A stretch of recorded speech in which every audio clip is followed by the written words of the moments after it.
thank you guys for coming. We got Kenneth and Jane and Lisa here. Why don't you guys introduce yourselves? Kenneth, we'll start with you. Hi, everybody. My name is Kenneth Mejia. I am our 2022 City Controller candidate here in Los Angeles. I am an organizer for housing justice. I've been a member with the LA Tenants Union since 2016. Professionally, I am a certified public accountant. I have 11 years of accounting and auditing experience. And so when it comes to finances in general or finding or digging into details, I have a lot of expertise and thousands of hours in digging in information. And then I'm also really skilled at taking this information and putting it out there in public so it's digestible for people to understand and read. So that's who I am. Jane, why don't you give us your intro? Hi, I'm Jane. I am the campaign manager for Kenneth Mejia's campaign. And outside of the campaign, I am the co-founder of Ktown for All, a homeless outreach and advocacy organization in Koreatown. Okay, great. And to the last, Lisa? I'm Lisa. I'm also part of Kenneth's campaign.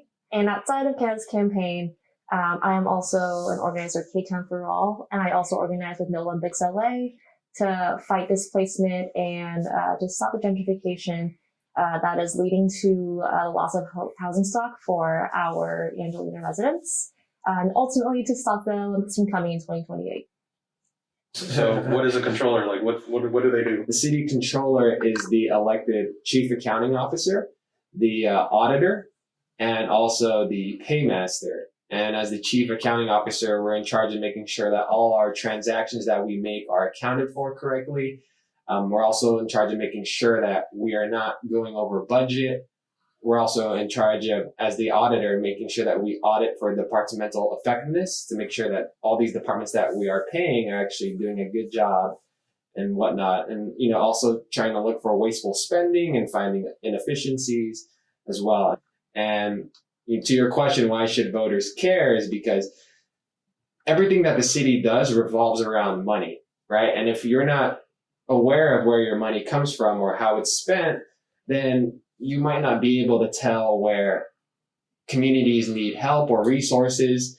And that's what we are hoping to shine a light on right now. And so it's a very important position. It has a lot of power, especially as the auditor, where we can really get down to where our money's at and where can we save money or find the inefficiencies to reallocate to other areas. And where do you see wasteful spending now? Like, what can we improve? Like, what are some things? HHH, right? That was passed in 2016, 10,000 units. Each unit costs almost $600,000. That could go towards housing so many more people. We could house people so much more efficiently, and instead we're wasting money on extremely high costs of development.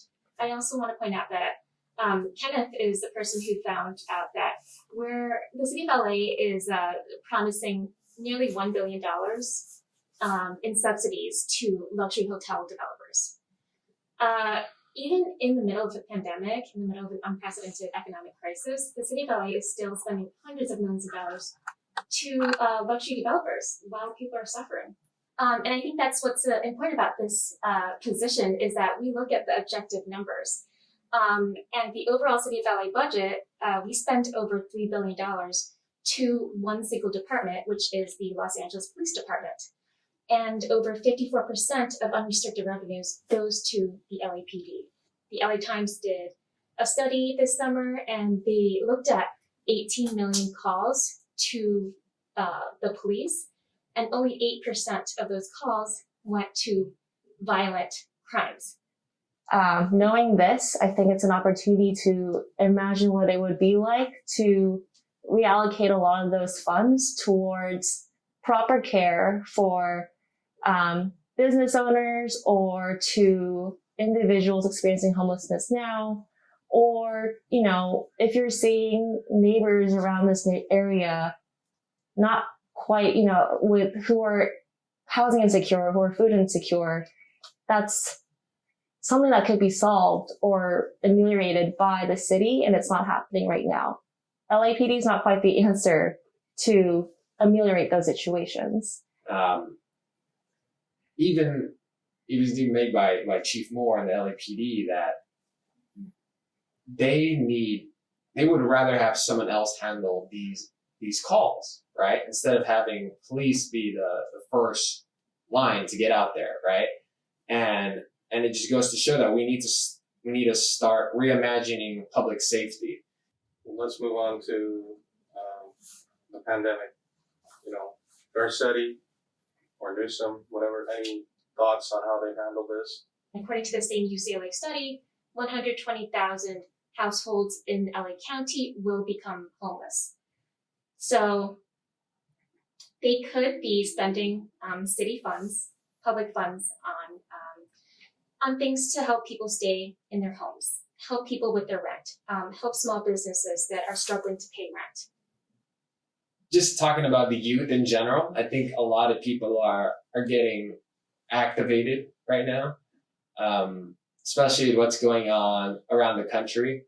You know, nationally, a lot of people are struggling, and people are really barely hanging on, and it's getting more people to get involved and to replace these people in office that are not doing their job.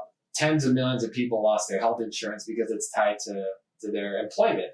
And so I think a lot of young people are realizing that their future is getting jeopardized by politicians who've been in office for a long time, and they're running for office and they're trying to be that change. The activation of a lot of Angelinos on a local level promises in a way that we do not have to continue reacting because of, that we're going to have people in these seats who have our best interests, and so that they'll do the work while we don't have to be in this distressed position as much. So I think that, the increase in voter engagement, especially among the youth, is great. Going local or kind of seeing what's happening within your communities has probably led to a lot of higher voter engagement and people becoming more knowledgeable about what they can do in their respective cities.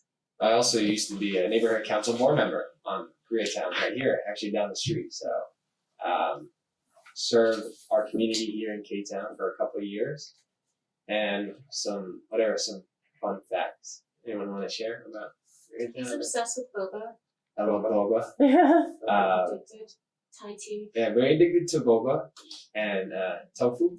So I get it once a week. With like BCD tofu or Yeah. BCD tofu. I get the spicy seafood tofu. Yeah. That's a fun fact. We had that on our campaign launch, actually. Yeah, and BCD retweeted us or shared our story on their Instagram. Oh, your campaign was launched at BCD? No, we got BCD food. To celebrate the campaign. I'll make it clear we're not sponsored by BCD. We just ate their food and they shared our post. Final words? We talk a lot about where's our money? How come it's not being spent well? Well, this is that position to find where our money's coming from, find where it's getting spent, and how we can make things better. And for us, it's really about being transparent, and we don't care what your ideology is, because if you want us to look up anything, that's our job, and we're doing that already, even not in the position of controller. It's amazing that since we launched less than 3 months ago, people are already reaching out to us to find information about the city of LA, and we're not even the city controller, but we're already doing the work of educating the people, making the data more people friendly and accessible, doing classes already, and just putting out all these numbers so that people who are watching this or just in general can take these numbers and fight for their communities in a better way. And we are not in a position to be lawmakers or be policymakers like city council members or the mayor. We can't even defund anybody, right? But we are here to provide that objective context of where is our money? Where should it go? It's up to you. But we just want to put that information out there so that you are armed with that knowledge and you can fight for, whatever is important to you in your community.